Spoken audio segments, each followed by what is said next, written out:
Welcome to Coffee Break. Thoughtful conversations for a busy world.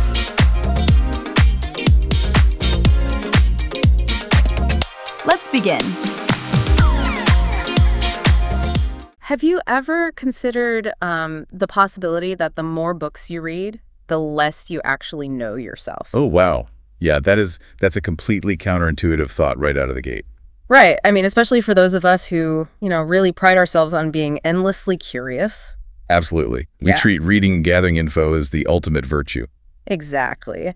But I want you to think about the last time you were driving in a completely unfamiliar city. Like, you likely had your phone mounted on the dashboard, Oh, right? yeah, the glowing blue line. The glowing blue line.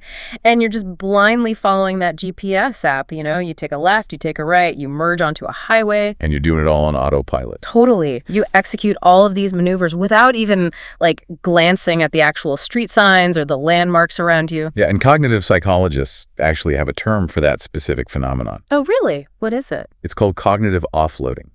You're taking the mental work of spatial navigation, which, historically required intense observation, memory, pattern recognition. Right, like actually knowing where the sun is or looking at a mountain. Exactly. And you are entirely outsourcing it to a machine. You enter this state of passive compliance. Passive compliance. That perfectly describes it. And honestly, it works beautifully right up until the exact moment the app crashes. Yes. The dreaded dead battery. Right. The screen goes dark, you lose the signal, and suddenly you look around and realize you are totally, hopelessly lost. Because you haven't been building a mental map of the city at all. No. You haven't been looking at the architecture or reading the intersection names. You've just been obediently following commands. Mechanically speaking, your internal sense of direction in that moment is completely atrophied. I mean, the neural pathways in the hippocampus that usually handle spatial awareness, they just haven't been engaged. They're asleep at the wheel, basically. Precisely. You surrendered your autonomy for the sake of, friction-free convenience. Now, I want you, the listener, to take that feeling of the screen going dark, that sudden terrifying lack of a mental map, and scale it up. Oh, that's a scary thought. It is. Imagine that this glowing blue line isn't just guiding your car through traffic. Imagine it's guiding your career choices. Or your relationships. Yes. Your health protocols, your investments, your entire philosophical worldview. You are actively outsourcing your life's navigation to an endless stream of podcasts, books, articles, and experts. You're just waiting for the next voice to tell you to turn left. Exactly. And today, the mission of our deep dive is to unpack a piece of source material that is effectively demanding that you turn the GPS off. It is an incredibly provocative premise. Today, we're looking at excerpts from a concise but honestly explosive text titled simply The Sovereign Mind, Why You Should Stop Listening. And we have to acknowledge the glaring, almost humorous irony right out of the gate here. Oh, irony is thick. It really is, because you, the listener tuning into this conversation right now, you are the ultimate learner. You are someone who specifically seeks out deep dives like ours. Right, to gather knowledge, understand multiple perspectives, stay well-informed. It's what smart people do, right? But that is exactly the paradox we're exploring today. We are synthesizing expert analysis to unpack a text that literally argues you need to stop listening to everyone. We're using a medium of external information delivery to examine a message about the absolute necessity of radical internal reliance. It's totally wild. It is, but the irony is necessary to explore the author's central thesis. They're warning us about a dangerous tipping point. A tipping point where learning stops being good? Exactly. There is a specific, highly consequential threshold where this noble, culturally celebrated pursuit of learning morphs into something detrimental. So it ceases to be a tool for empowerment. Right. And it becomes a highly sophisticated mechanism for drowning out your own intuition. Wow. Okay, so this entire deep dive is focused on navigating that sea of experts to reclaim your inner voice. That's the core mission. Identifying the exact moment you start using the noise of other people's certainty to silence your own instincts. Okay, let's unpack this. Before we can dismantle this compulsion to endlessly consume information, we have to define what is actually at stake here. We need to define this core concept of a sovereign mind. Well, the title itself, The Sovereign Mind, provides the whole architectural framework for the philosophy. Because sovereignty is a heavy word. It carries immense weight. We don't typically apply it to individual psychology. We use it in political science. Right, like sovereign nations. Exactly. We apply it to states to define territories. Sovereignty implies absolute, unquestionable authority and independence within a specific border. I think the geopolitical analogy is the perfect lens for this. So think of your mind as a sovereign nation. It has distinct borders. It has its own internal economy. Yes, a unique culture of thought built on your highly specific lived experiences. Now, in the global economy, nations import and export, right? Sure, trade is natural. But if a nation begins to constantly, exclusively import foreign opinions, advice, and expert frameworks without producing anything of its own, It creates a massively unsustainable imbalance. And we know exactly what happens to a nation that imports absolutely everything while producing nothing locally. the domestic industry collapses. The factories shut down. The infrastructure decays. And applied to the brain, that domestic industry is your own intuition. It's your critical reasoning. Exactly. It's your ability to sit alone in a quiet room with a complex problem and synthesize your own unique solution without, Googling it first. Which is getting harder and harder to do these days. Oh, it's nearly impossible. We just reach for the phone instantly. And when you constantly import the answers from experts, your domestic cognitive industry literally rusts from disuse. What's fascinating here is that we have to draw a very sharp line between being informed by external sources and being ruled by them. Okay, explain the difference. It's about epistemic dependence. That's the degree to which you rely on others to tell you what is true. A sovereign nation doesn't isolate itself completely, right? Right, it doesn't build a giant wall and refuse to trade. Exactly. It exchanges resources. Similarly, a sovereign mind doesn't outright reject all external info. It doesn't retreat into, willful ignorance. It's not about putting your head in the sand. No.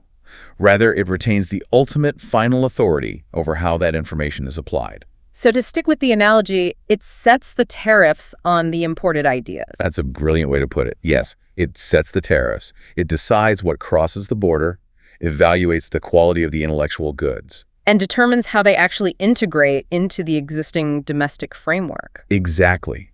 When you lack a sovereign mind, you aren't engaging in intellectual trade. You are essentially being colonized by the thoughts of others. Whoa! Colonized. That is an intense word choice, but it's so accurate. You see it all the time. You read a new book on productivity, and within 24 hours, your entire morning routine, your diet, your scheduling software, everything shifts to mimic the author's exact specification. You are conquered by the latest framework you consumed. That concept of being colonized by the thoughts of others is chilling, mostly because it's so incredibly common. I mean, you see people constantly ping-ponging between vastly different life philosophies. Oh, absolutely. Like 1 month, they're a hardcore stoic taking ice baths, and the next month they're entirely adopting this radically different manifestation mindset, depending entirely on which thought leader they binge listened to that week. They're outsourcing their entire worldview. But it raises a fundamental question about human behavior. Why do we do this? Why is it so incredibly appealing to just hand over the keys to the kingdom? Well, because maintaining true sovereignty is exhausting. It's a lot of work. It requires immense, continuous cognitive and emotional labor. If we look at the psychological comfort of giving up that sovereignty, it usually comes down to risk mitigation. Risk mitigation, like protecting ourselves. Exactly. When you outsource your decision-making to a sea of experts, you're purchasing a very specific, very powerful type of psychological insurance. Oh, I see where you're going with this. You are shielding your ego from the crushing liability of being wrong. Wait, let's pause on that idea of liability, because that is huge. Are you saying this is fundamentally a defense mechanism? Completely. So if I follow a financial guru's highly specific 10-step plan, and I execute it perfectly, and I still go bankrupt. You don't have to blame yourself. I don't. I can just blame the system. I can say, well, the guru's plan was flawed. It's a total outsourcing of accountability. Yes. It completely diffuses your existential agency. If you fail while following the expert's map, the failure belongs to the map maker. That is so true. But imagine the alternative. Imagine you sit down, you evaluate your own unique, messy relationship with money. Which is never as simple as the books make it out to be. Never. And you look at your highly specific life circumstances, and you synthesize a financial plan based on your own intuition and localized knowledge. And if that plan fails, that failure belongs entirely, undeniably to you. Man. And that is the terror of ownership. To possess a truly sovereign mind means you have to own your mistakes unconditionally. There's no one else to point a finger at. Honestly, that level of exposure is terrifying for most people. We crave a guarantee. We want someone with a PhD or a best-selling book or a massive podcast platform to look us in the eye and say, Do exactly these 5 things in this exact order, and you will be safe. you will be successful. Right. And we can't entirely blame ourselves for craving that, because society heavily rewards this model of outsourcing. Oh, we are conditioned for it from a very young age. Right, like in school. Traditional educational models are largely built on epistemic dependence. You are taught to look to the front of the room for the correct answer. The teacher has the answer key. The textbook is the ultimate authority. Your job isn't to generate original truth, it's to listen, absorb, and accurately repeat the authorized truth. And we just carry that foundational dynamic directly into adulthood. We just swap out the classroom teacher for authors, influencers, and thought leaders. It's the exact same psychological dynamic. Which brings us to a massive, complicated paradox. Here's where it gets really interesting. Okay, let's hear it. If giving up our mental sovereignty is primarily a protective mechanism, a way to avoid the acute pain of absolute responsibility, how exactly are we surrendering it? Because if you ask anyone who listens to a lot of deep dives or reads a lot of nonfiction, they don't feel like they're surrendering. Right, they feel empowered. They feel highly proactive, engaged, and responsible. Ironically, we are surrendering our sovereignty through an action we universally celebrate: continuous learning. And this is the exact crux of the author's subtitle, Why You Should Stop Listening.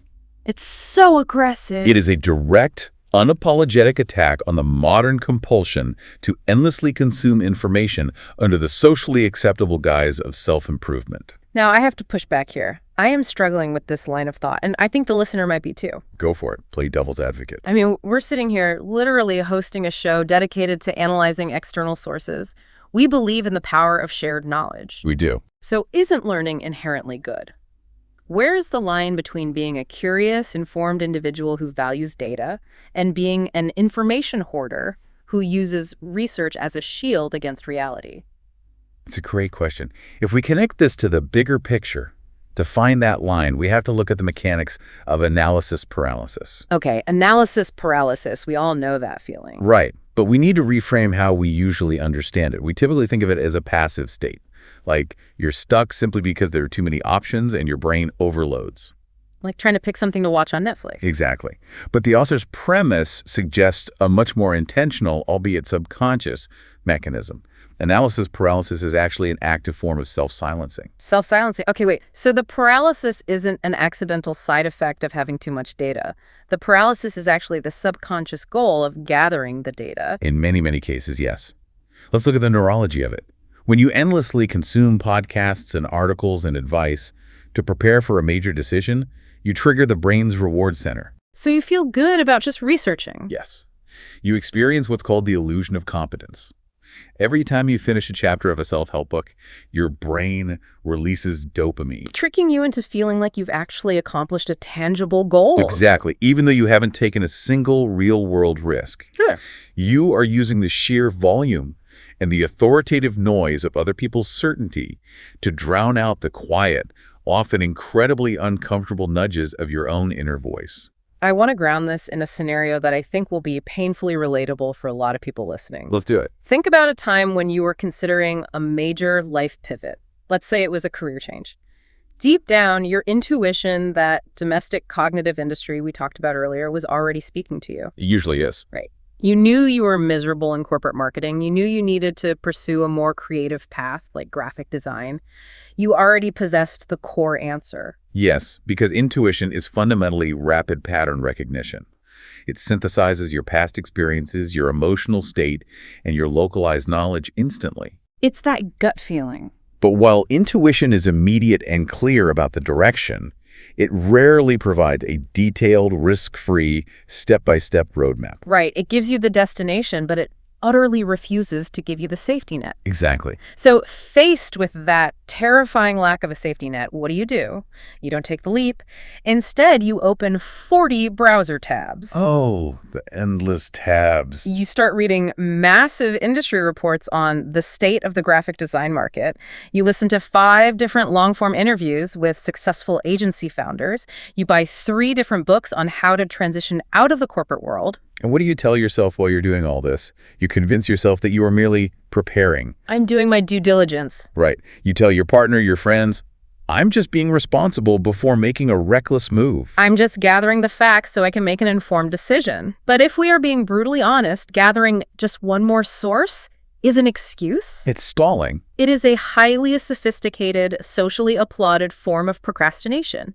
You are weaponizing the act of learning to actively avoid taking the step your inner voice has already demanded you take. The learning itself becomes a hiding place. And it is the perfect hiding place because it's entirely immune to external criticism. If you tell your peers, I'm extensively researching my career options, they'll praise your prudence. They'll say, wow, you're being so smart about this. Exactly. But internally, mechanically, what is happening? The more you research, the more conflicting advice you inevitably uncover. Because the experts don't agree with each other. Never. One expert author writes this compelling manifesto telling you to quit your job today, burn the boats, commit fully to your passion. And then the very next day, you listen to a financial expert who insists, never ever quit your primary job until your side hustle is generating 150% of your current income. And now you are totally paralyzed by contradictory, highly credentialed advice. And the brilliant, sneaky part of our psychology is that the confusion is exactly what we wanted all along. Yes. Because the confusion buys you more time. It justifies your inaction.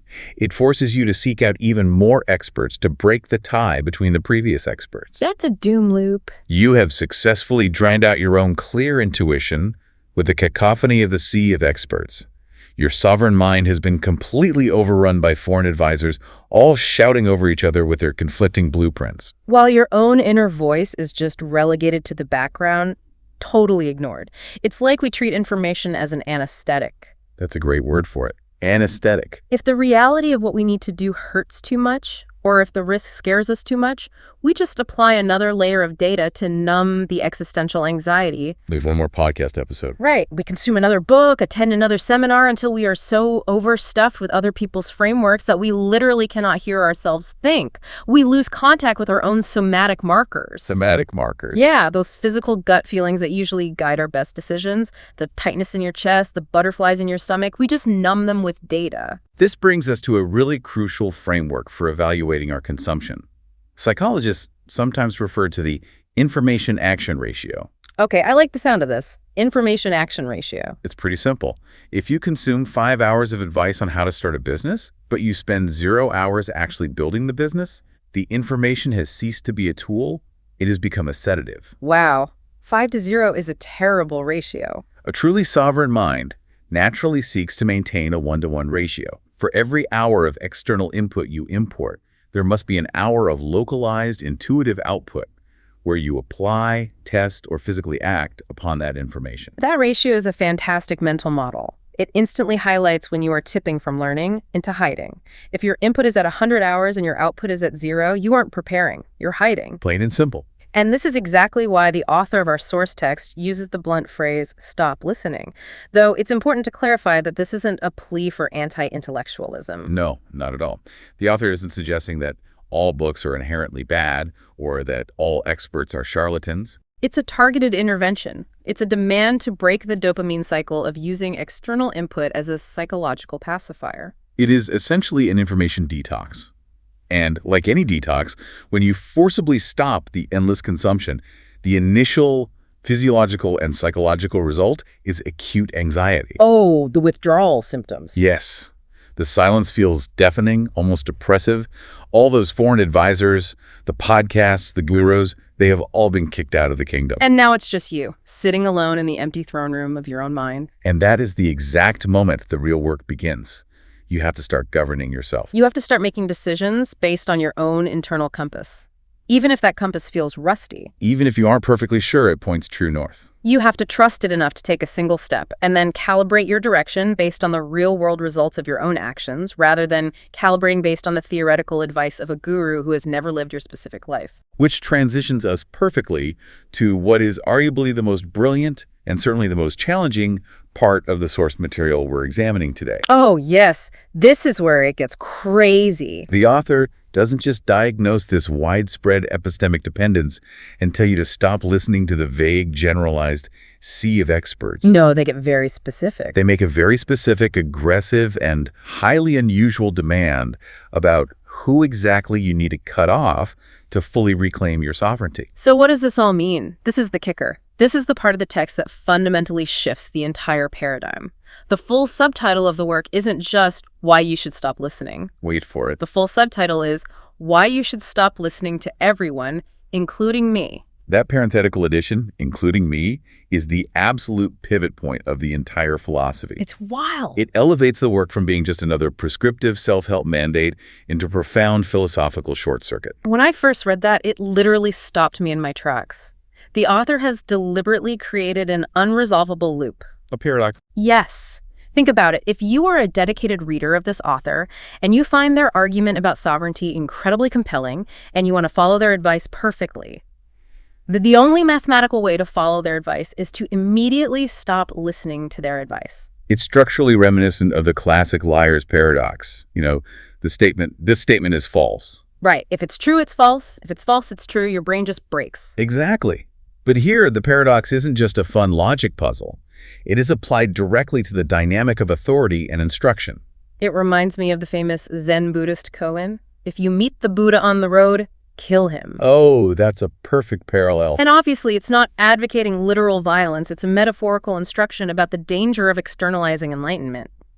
It means that if you encounter an external manifestation of ultimate truth, a guru, a teacher, or an idol who claims to possess all the answers for you, you must destroy that concept in your own mind. Because relying on an external Buddha permanently prevents you from discovering the Buddha nature within yourself. Exactly. This raises an important question about the author's true intent here. We have to look at the economic and psychological reality of the modern attention economy. The creator economy, right? Right. The ultimate goal, the underlying business model of almost every content creator, author, and expert is to foster continuous dependency. They need you to keep coming back. They want you to subscribe to the newsletter, to buy the sequel, to enroll in the premium masterclass for $1,000. They thrive on the reader achieving only continuous partial understanding. Continuous partial understanding. That's a great phrase. Because if you completely understood, you wouldn't need them anymore. Exactly. They want to establish themselves as the permanent, indispensable prime minister of your mind's nation. The business model of expertise fundamentally relies on you never feeling quite expert enough on your own. There must always be a part 2 or an advanced module you need to purchase to truly unlock the secret. If you ever actually became fully sovereign, you would become a terrible customer. A terrible customer, yes. But by explicitly adding the words, including me, this author is actively, intentionally dismantling their own pedestal. They're torpedoing their own business model. They are flatly refusing to allow the reader to replace one set of external rules with another. I mean, human nature is to seek a savior. It would be incredibly easy for the reader to absorb this text and say, all those other experts were wrong. But this author finally understands true sovereignty. I will make this author my new ultimate guru. But the author slams the door on that exact impulse before it can even fully form. They're basically saying, don't you dare use my book as another hiding place. Don't use my framework to drown out your own voice. It forces the reader into a psychological corner where the only viable exit strategy is to finally genuinely trust themselves. We really have to acknowledge the immense bravery required on both sides of this equation to make this work. Let's talk about the author first. For the author, it requires the rare bravery to relinquish authority and the financial benefits that come with it. Yeah. It requires the humility to say, my perspective is fundamentally limited by my own existence. I cannot live your life for you.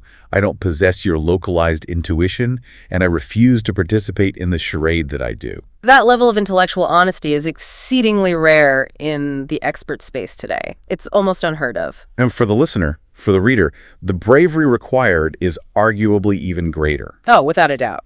Because when the author says, including me, they are fundamentally shifting the heavy burden of trust entirely back onto your shoulders. You are stripped of all your intellectual excuses. You can't claim to possess a sovereign mind if you are still waiting around for permission from an expert, even an expert who wrote the definitive book telling you exactly how to be sovereign. It is the ultimate litmus test of the concept. You only truly achieve sovereignty the exact moment you realize you don't need the author's permission to claim it. Earlier, I was thinking about how to visualize this, and my mind went to metaphors. At first, I thought of Dumbo's magic feather. Oh, the Disney movie? Yeah. The crow gives Dumbo a feather, says it will make him fly, and Dumbo believes it, so he flies. The power was always in Dumbo, the feather was just a crutch. But honestly, that feels too simple for what we are discussing here. It's a bit too fairy tale. Right. This isn't just about believing in yourself. It's more mechanical than that. How so? Give me a different metaphor. I think a better way to look at it is through the lens of a biological immune system. Your mind's intuition and its ability to accurately assess risk is your cognitive immune system. Okay, I track with that. Now, how does a physical immune system get stronger? It requires exposure. It has to encounter pathogens, fight them off, and build antibodies. If you live your entire life in an entirely sterile, hermetically sealed bubble, your immune system never develops. So the sea of experts acts as the sterile bubble. Yes. When you rely completely on experts to sanitize every single decision you make, when you need a guru to tell you how to eat, how to speak, how to invest, how to sleep, you are living in a cognitive bubble. Your intuition never gets to fight off a bad decision on its own. It never builds any cognitive antibodies. So the moment a unique, unscripted crisis hits your life, a crisis, no expert has written a specific book about you suffer a catastrophic failure because you have absolutely zero domestic defense mechanisms. That is a highly accurate mechanical metaphor. The author's demand to stop listening is an instruction to step out of the sterile bubble. Get out there and get some germs. Exactly. It is an instruction to expose your mind to the pathogens of uncertainty and potential failure, because that is the only biological or cognitive way to build resilience. It is a radical push towards existential self-actualization. And if we apply this to the daily lives of anyone listening to us right now, the implications are staggering. We live in an era of unprecedented, frictionless access to information. You literally have the entirety of recorded human knowledge sitting in your pocket right now. But access to information is not the same thing as access to wisdom. Ooh, that is such a critical distinction. Say more about that. Wisdom isn't just accumulated data. Wisdom is what happens when raw information is processed through the domestic industry of a sovereign mind. It requires digestion. It takes time. Exactly. Wisdom requires space. It requires cognitive silence. It requires the willingness to hold conflicting ideas in your mind and intuitively sense which one aligns with your highly specific, localized reality. And you can't do that if there's constant noise. When you are constantly listening, whether it's to the 24-hour news cycle, to an endless queue of podcasts, to audiobooks on double speed, or to financial advisors, you never provide the necessary silence for wisdom to crystallize. You're just mechanically sloshing data around in your prefrontal cortex without ever synthesizing it. It's mental empty calories. That's exactly what it is. I think we need to pull back from the abstract text for a second and reflect intensely on what this means for you, the listener, right now in the very physical act of consuming this audio, because we are, in this exact moment, the external voices in your ear. We are active participants in the sea of experts. We have been acting as your cognitive navigators for this entire deep dive. Yes, we are the glowing blue line on your GPS right now. And the ultimate goal of all this learning, the reason you tune into a deep dive like this, shouldn't be to passively memorize what we are saying and adopt it as unquestionable gospel. The goal shouldn't be to simply uninstall your previous operating system and replace it with our new operating system. If you leave this conversation thinking, the analysis in this deep dive is absolutely correct, I must completely isolate myself, delete all my podcast apps, and never read a nonfiction book ever again, then you have entirely missed the deeper philosophy. And ironically, you are still being ruled by our directives. Exactly. A truly sovereign mind wouldn't hear this analysis and blindly obey it. A sovereign mind would take the conceptual frameworks we just discussed, the danger of using continuous learning as a hiding place, The illusion of competence, the necessity of building an internal immune system and hold them up to the light. You would examine them critically. You would see where these ideas reflect undeniable truth in your own life, and where they might be lacking nuance for your specific complex situation. You extract the conceptual nutrients from the information provided, and you ruthlessly discard the rest. You maintain the strict borders of your own mind. So as we synthesize this entire mechanical and philosophical journey today, we started by looking at the danger of cognitive offloading, using the GPS versus the internal compass. Right. And we define the sovereign mind not as an isolated island, but as an internal nation that must fiercely protect its domestic industry of critical thought and intuition from being overrun by the endless, cheap imports of external opinions.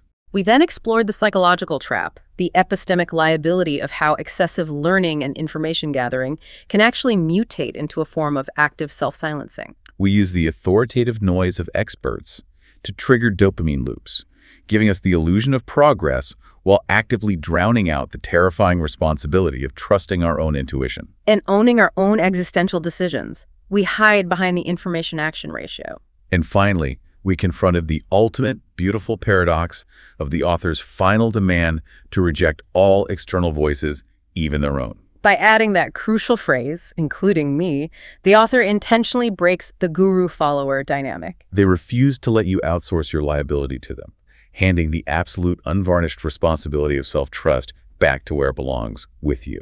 It serves as a profound reminder that while diving into sources and gathering knowledge is a beautiful, deeply human trait, it is only ever half of the equation. The absorption of external knowledge must be rigorously balanced with the application of localized intuition. The ultimate goal of all your learning, of every book you read and every deep dive you listen to, should be to sharpen your own inner voice, not to replace it with a chorus of highly credentialed strangers. It is about moving from a state of passive, comfortable compliance to a state of active, responsible sovereignty. As we wrap up this deep dive, I want to leave you with a specific, highly personal challenge to mull over. In a few moments, this audio is going to stop. The external input will cease. And the silence is going to rush back in. When it does, I want you to look closely at your own life, right now, today. What is one specific area? Maybe it's a struggling relationship, a terrifying career move, a stalled creative project, or a complex financial decision where you are endlessly researching, listening to podcasts, and gathering advice from everyone around you, simply because you are terrified to sit in that silence and listen to what you already know to be true. Where are you using the illusion of preparation as a sophisticated excuse for paralysis? Find that area, be honest with yourself, and acknowledge it. And then I want you to imagine reaching forward, tapping the screen on your mental dashboard, and forcibly turning the GPS off. The blue line is gone. The destination is still out there somewhere in the distance. But the robotic voice telling you exactly when and where to turn has finally gone silent. For the first time in a long time, you have to look out the windshield, grip the steering wheel with your own hands, and trust your own internal sense of direction to find the way home.